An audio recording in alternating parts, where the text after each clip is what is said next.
Criminal code का ये topic है जो कि सीआरपीसी में मौजूद है। सीआरपीसी को क्रिमिनल प्रोसीजर कोड कहते हैं। क्रिमिनल कोड 2022-2021 के एनुअल में आ चुका है और 2019 के सप्ली और एनुअल में आ चुका है, यानी कि 2019, 22, 2021 इनमें क्रिमिनल कोड आ चुका है।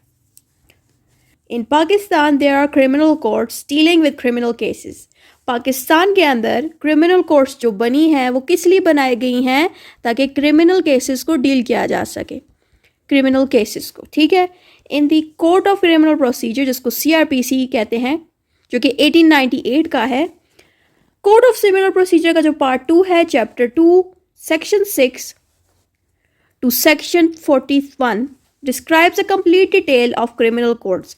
अगर आप सीआरपीसी की बेयर एक्ट्स को खोलते हैं, तो जब आप बेयर एक्ट्स को खोलेंगे तो आपने क्या करना है, आपने खोलना है पार्ट 2, बेयर एक्ट्स में जाके पार्ट 2 को ढूंढना है। पार्ट 2 ढूंढने के बाद आपने बेयर एक्ट्स का चैप्टर 2 ढूंढना है। जब आप बेयर एक्ट्स में जाने के बाद पार्ट 2 चैप्टर 2 ढूंढ लेंगे तो वहाँ पे जाने के बाद आपने सेक्शन 6 ढूंढना है।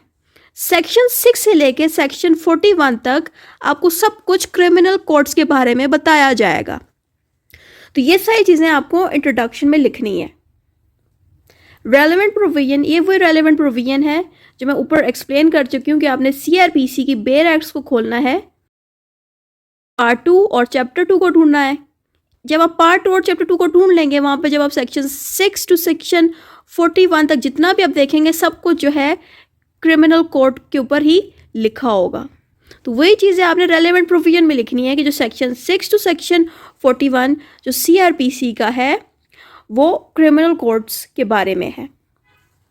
Meaning of criminal codes, Oxford dictionary से मीनिंग उठाई हुई है।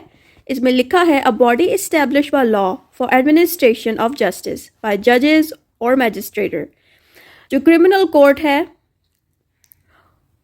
वो एक ऐसी बॉडी है जो एडमिनिस्टर करती है। एडमिनिस्टर का मतलब है चेक करना, हैंडल करना, जो एडमिनिस्टर करती है जस्टिस को विद द हेल्प ऑफ जजेस and magistrate. Definition of criminal code Merriam Webster's dictionary से ली गई है। यहाँ पे लिखा है, a court that has jurisdiction to try and punish offenders against criminal law. Jurisdiction explain कर देती हूँ क्या होता है। ज्यूरिसडिक्शन होती है पावर, जो कौन देता है, कॉन्स्टिट्यूशन। यानी कि पाकिस्तान का जो कॉन्स्टिट्यूशन है उसने कोर्ट को ये पावर्स दी हैं ज्यूरिसडिक्शन की। ज्यूरिसडिक्शन का मतलब है कि आप क्रिमिनल केसेस को डील कर सकें, आप सिविल केसेस को डील कर सकें। और एक चीज़ बता दूं, हर कोर्ट क्रिमिनल केसेस को डील नहीं करती और हर कोर्ट सिविल केसेस को भी डील नहीं करती। क्रिमिनल कोर्ट्स अलग बनी होती हैं, सिविल कोर्ट्स अलग बनी होती हैं। तो सिविल कोर्ट्स के पास ये ज्यूरिसडिक्शन है कि वो सिविल केसेस को डील करेगी, और क्रिमिनल कोर्ट्स के पास ये ज्यूरिसडिक्शन है कि वो क्रिमिनल केसेस को डील करेगी। कुछ कोर्ट्स ऐसी होती हैं जिसके अंदर दोनों केसेस की ज्यूरिसडिक्शन होती है, यानी कि हाई कोर्ट और जो सुप्रीम कोर्ट है, जो बड़ी कोर्ट्स हैं, उन दोनों के पास ये ज्यूरिसडिक्शन है कि वो क्रिमिनल केसेस को भी डील कर सकती है और सिविल केसेस को भी। लेकिन कुछ कोर्ट्स ऐसी हैं जो छोटी हैं, लेकिन उनके पास या तो सिर्फ सिविल केसेस की ऑप्शन होगी या सिर्फ क्रिमिनल केसेस की। तो ये ज्यूरिसडिक्शन बेसिकली पावर होती है जो कॉन्स्टिट्यूशन खुद ही सेट करती है, यानी कि कॉन्स्टिट्यूशन ही कोर्ट्स की पावर को डिफाइन करती है कि इस कोर्ट के पास सिविल केसेस की पावर होगी, इस कोर्ट के पास क्रिमिनल केसेस की पावर होगी। तो ये सारा काम कौन करता है, कॉन्स्टिट्यूशन जो है कोर्ट्स को ये पावर देती है, ये जुरिस्डिक्शन देती है कि आप क्रिमिनल केसेस को डील करें या सिविल केसेस को डील करें। ये सारी बातें डेफिनेशन में लिखी हैं। अब क्लासेस आ जाती है। क्लासेस आपको सेक्शन 6(1) ऑफ सीआरपीसी में मिलेगा। आप जब सेक्शन 6(1) खोलेंगे तो वहाँ पे आपको क्लासेस मिल जाएंगी। According to section 6(1) of CrPC, ये जो भी डेफिनेशन यहाँ पे लिखी गई है ये सेक्शन 6(1) की वर्डिंग्स है।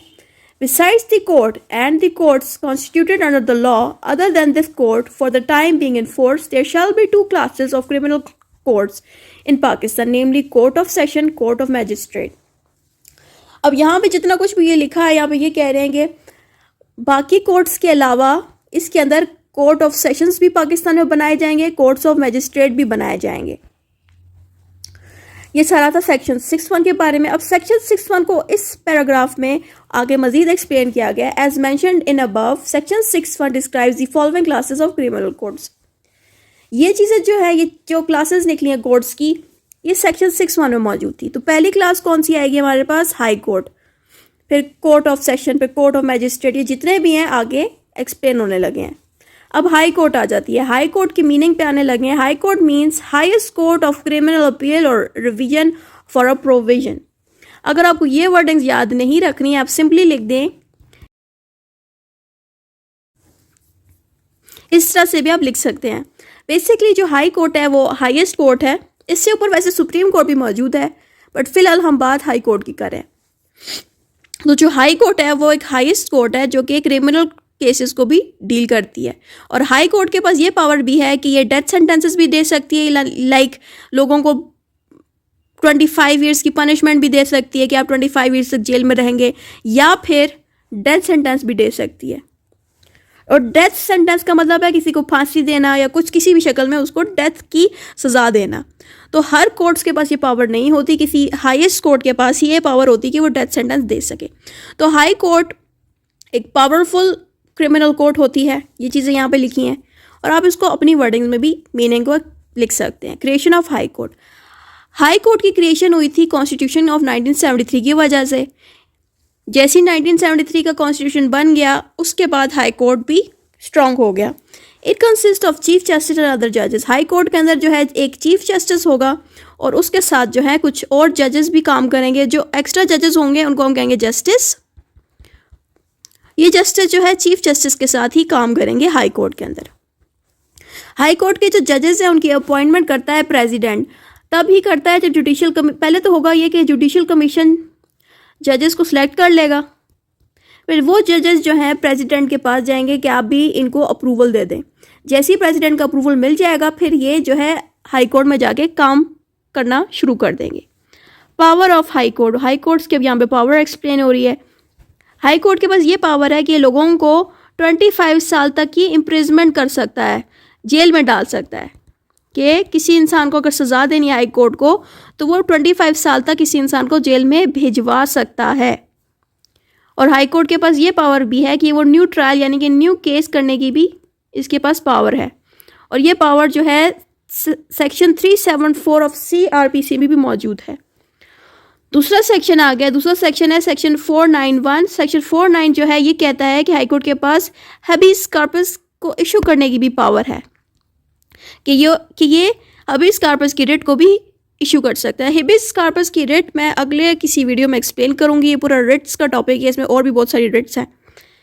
टू ग्रांट बेल, बेल देने की पावर भी हाई कोर्ट के पास है और इन सेक्शंस में मौजूद है इनकी पावर्स। बेल का मतलब है किसी प्रिजनर को, किसी कैदी को या क्रिमिनल को टाइम से पहले आज़ाद कर देना, या जिस बंदे को फांसी की सज़ा मिल गई है, डेथ की सज़ा मिल गई है, उसको भी आज़ाद कर देना। लेकिन वो आज़ाद इस तरह से होंगे कि अगर उन्होंने मिसाल के तौर पे उनको बेल मिल गई है कोर्ट से, और वो जो प्रिजनर है वो कोर्ट से तो बाहर निकल आया बेल लेके, इसके हाथ में बेल है जिस पे साइन हुआ हुआ है जज का कि जज ने ही इसको बेल दी इस प्रिजनर को। अगर इस प्रिजनर ने जैसी इसको आज़ादी मिल गई और इसने बाहर जाके वही सारे क्राइम दोबारा शुरू कर दिए, तो उसकी बेल जो है रिजेक्ट हो जाएगी दोबारा। तो बेल जो है हाई कोर्ट दे सकती है, हर कोर्ट बेल नहीं दे सकती। To transfer cases, high court के पास ये पावर भी है कि वो अपने केस को किसी बड़े कोर्ट में या लोअर कोर्ट में किसी में भी ट्रांसफ़र कर सकती है। और इसकी ये पावर सेक्शन 526 ऑफ CRPC में भी मौजूद है। दूसरी पावर है to make rules for inspection of record of subordinate court. Subordinate courts होती हैं जो हाई कोर्ट से छोटी हों, लोअर हों, ठीक है। तो हाई कोर्ट के पास ये पावर है कि वो लोअर कोर्ट से कह सकती है कि अपने रिकॉर्ड्स केसेस के हमें भेजो, हमने इंस्पेक्ट करना है, उन केसेस को चेक करना है। तो सेक्शन 554 ऑफ CRPC के अंदर ये पावर मौजूद है हाई कोर्ट की कि हाई कोर्ट कभी भी लोअर कोर्ट से जाके कह सकती है कि आप अपने केसेस के रिकॉर्ड्स हमें चेक कराएं, हमें इंस्पेक्ट करना है कि ये जो केस आप कर रहे हैं इसमें क्या मसला है, क्यों कर रहे हैं, इनके रिकॉर्ड्स चेक कराएं। कभी भी वो मांग सकती है लोअर कोर्ट से। अब दूसरा आ गया है कोर्ट सेशन कोर्ट्स। हमने ऊपर पढ़ा था हाई कोर्ट के बारे में, अभी हम पढ़ने लगे हैं सेशन कोर्ट। सेशन कोड के बारे में आपको सेक्शन 9 में मिलेगा। अगर आप CRPC के सेक्शन 9 को खोलते हैं तो आपको उसमें सेशन कोड के ऊपर हर चीज़ मिल जाएगी। सेशन कोड को कोर्ट ऑफ सेशन भी कहते हैं, इसके दो अलग अलग नाम हैं। अब सेशन कोड किसने बनाया? प्रोविजनल गवर्नमेंट ने सेशन कोड्स बनवाए। प्रोविजनल गवर्नमेंट वो होती है जो प्रोविंसेस में होती है, प्रोविंसेस, ठीक है। और ये जो सेशन कोड के जो जजेस हैं ये काम भी इन्हीं प्रोविंसेस में करते हैं, यानी कि ये कोर्ट बनी भी प्रोविंसेस के लिए है और यहाँ पे जो जजेस हैं वो उन्हीं प्रोविंसेस में काम भी करेंगे। अपॉइंटमेंट ऑफ जजेस of these courts, the provisional government appoints the जजेस, यानी कि जिस प्रोविजनल गवर्नमेंट ने कोर्ट्स बनाए हैं, सेशन कोर्ट्स बनाए हैं, वही गवर्नमेंट इन्हीं कोर्ट्स के अंदर जजेस भी रख सकती है। Purpose of Court of Session. The Court of Session deals with the criminal cases. It is responsible for hearing and deciding cases related for serious offences such as murder, robbery, other crimes which are punishable by death or imprisonment. बात यहाँ पे भी वही हुई है, लेकिन basically session courts बनाने का मेन पर्पस ये था कि जो प्रोविंसेस की लोकेशन में जो भी क्राइम हो रहे हैं उन क्राइम को अच्छे से डील करने के लिए ही प्रोविंसेस के अंदर कोर्ट्स ऑफ सेशंस बनाए गए, ताकि प्रोविंसेस की क्रिमिनल एक्टिविटीज़ को कंट्रोल किया जा सके, वहाँ के क्रिमिनल्स को भी सज़ा दी जा सके, वहाँ पे भी जजेस होने चाहिए। इसीलिए प्रोविजनल गवर्नमेंट ने क्रिमिनल्स को रोकने के लिए उन्हीं की लोकेशन पे, यानी उन्हीं प्रोविंसेस में जाके कोर्ट ऑफ सेशंस बना दिए, यानी कि सेशन कोर्ट्स बना दिए और वहाँ पर ही जजेस रख दिए उसी लोकेशन के। Jurisdiction of Court of Session. The Court of Session has jurisdiction over a specific territorial area. Basically ये पूरे जैसे पूरा लाहौर हो गया, पूरा इस्लामाबाद हो गया, ये काफ़ी जगह पे फैली नहीं होती। ये सिर्फ और सिर्फ एक स्पेसिफिक टेरिटोरी का मतलब है एक जगह, एक एरिया, ठीक है। किसी एक प्रोविंस का जो एरिया होगा सिर्फ उसी जगह पर ये कोर्ट ऑफ सेशन मौजूद होगा और उसकी जुरिस्डिक्शन भी उसी लोकेशन के अंदर ही होगी। जुरिस्डिक्शन, तो समझ मेरी बात क्या आ रही है कि जिस कोर्ट को बनाया जाएगा वो उसी लोकेशन में ही काम करेगी कोर्ट, और उधर जो जजेस बैठेंगे उनकी जुरिस्डिक्शन भी उसी कोर्ट के अंदर ही होगी। मतलब ये मैं एग्जांपल देती हूँ, एक कोर्ट ये पंजाब में बनी है, ठीक है, एक कोर्ट ये पेशावर में बनी है। अब पेशावर के कोर्ट की जुरिस्डिक्शन सिर्फ पेशावर के अंदर ही होगी, पंजाब के कोर्ट की जुरिस्डिक्शन सिर्फ पंजाब में होगी। यहाँ पे जो जजेस काम करेंगे उनका जुरिस्डिक्शन भी पंजाब के अंदर ही होगी और जो पेशावर के जजेस काम करेंगे उनकी जुरिस्डिक्शन भी पेशावर तक होगी। में चल रहा होगा वो पेशावर वाले जजेस डील नहीं कर सकते क्योंकि इनके पास जुरिस्डिक्शन ही नहीं है इस जगह की। वैसे ही ये कोर्ट ऑफ सेशन काम करते हैं कि जिस जगह पे ये कोर्ट बना है उसी एरिया पर ही ये काम कर सकता है, उसी एरिया के ही जजेस उस लोकेशन पर ही काम कर सकते हैं। अगर आप किसी और जगह का केस उनके टेरिटोरी में लेके आ रहे हो फिर वो लोग काम नहीं उस पर कर पाएंगे क्योंकि उनके पास जुरिस्डिक्शन नहीं होगी उसकी, ठीक है। It is the higher court compare to the magistrate court. और जो ये सेशन कोर्ट्स हैं ये मैजिस्ट्रेट कोर्ट से थोड़ी बड़ी होती हैं, इनके पास पावर्स जो हैं मैजिस्ट्रेट से ज़्यादा होती हैं सेशन कोर्ट्स के पास। And has the power to hear appeal from decisions made by lower court. और जो लोअर कोर्ट्स होती हैं उनके डिसीजन भी सेशन कोर्ट खुद भी ले सकता है। जजेस कौन से होते हैं जो इन सेशन कोर्ट्स में काम करते हैं?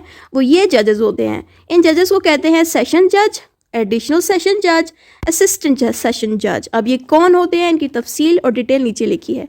सेशन जज जो होता है, सेशन जज is a senior judicial officer responsible for handling criminal cases at the district level. District का मतलब है कि डिस्ट्रिक्ट या प्रोविंस में जिसमें ये जज काम कर रहा होता है, ये जो जज है सिर्फ उसी डिस्ट्रिक्ट और प्रोविंस में काम करता है और ये जो है उसी एरिया के बड़े बड़े केसेस पे काम कर सकता है ये सेशन जज, ठीक है। They had the power and authority to hear and decide cases involving serious offenses such as murder and robbery. ये serious cases पे काम कर सकते हैं जैसे कि इनकी डिस्ट्रिक्ट एरिया में, डिस्ट्रिक्ट में या प्रोविंस के एरिया में किसी ने मर्डर कर दिया या रॉबरी कर दिया है तो उन केसेस पे ये जज वर्क कर सकता है। The session judge has the power to pass sentence including imprisonment और fine. ये किसी को भी फाइन कभी कह सकता है और जेल में भी भिजवा सकता है।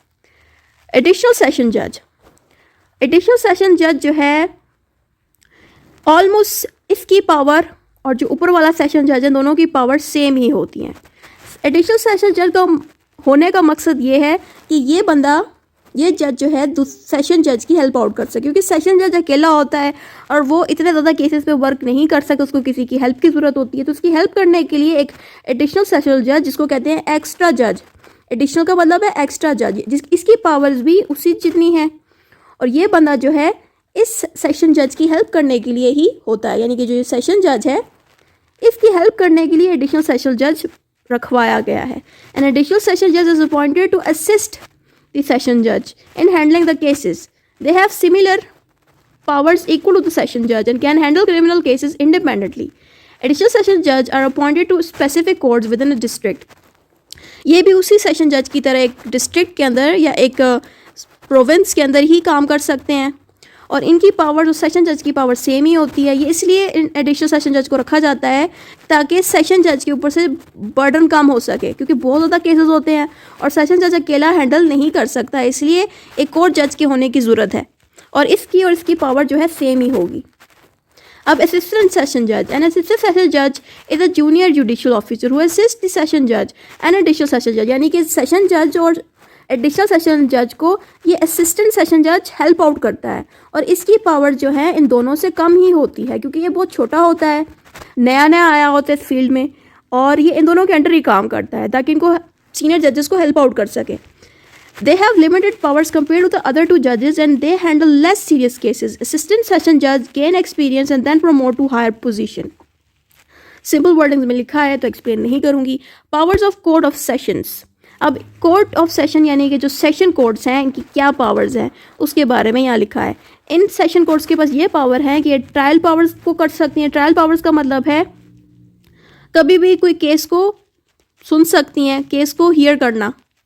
कोई केस चल रहा है तो उस केस को सुन सकते हैं। यहाँ पे लिखा है session court has power to hear case, examine witness and has power to pass sentence and give judgement.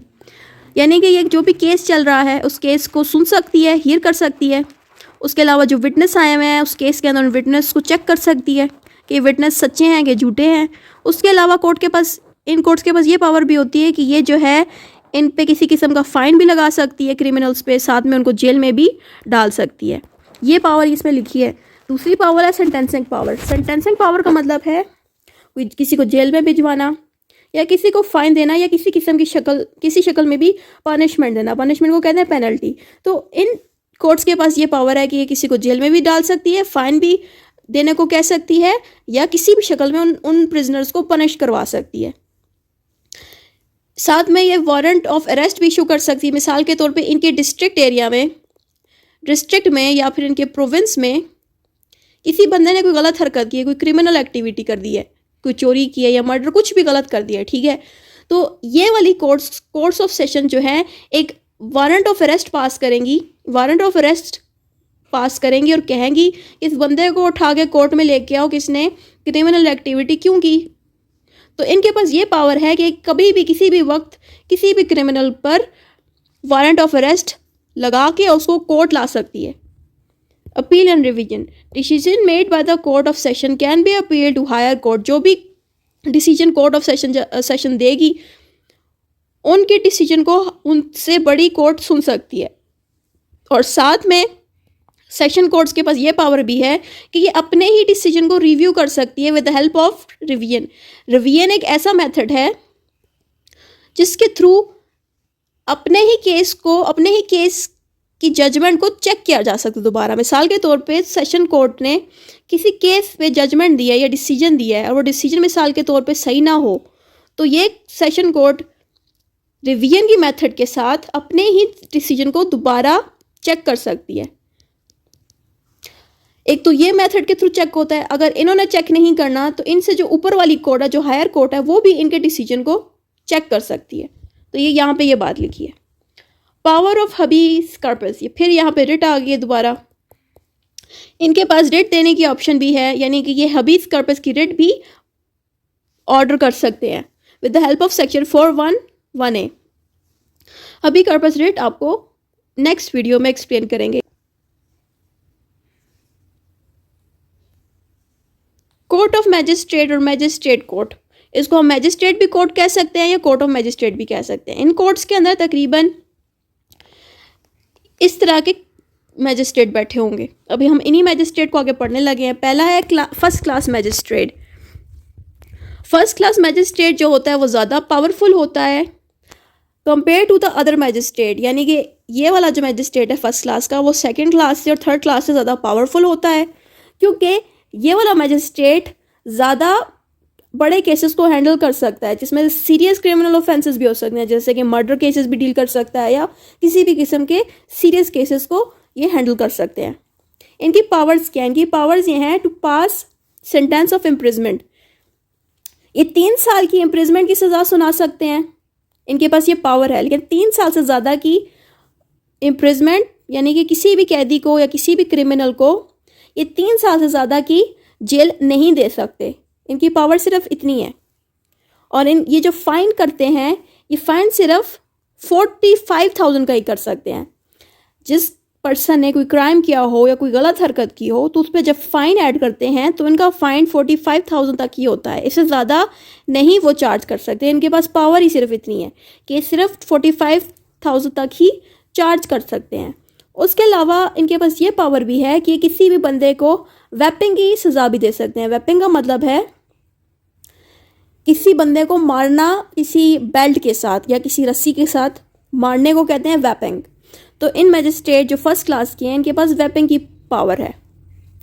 अब सेकंड क्लास के पास ये पावर है कि ये थोड़ा लेस सीरियस केसेस को डील करता है और साथ में लिमिटेड सेंटेंसेस पावर। सेंटेंसेस का मतलब है किसी को जेल भिजवाना या किसी का फाइन करना, इसको हम सेंटेंसेस कहते हैं।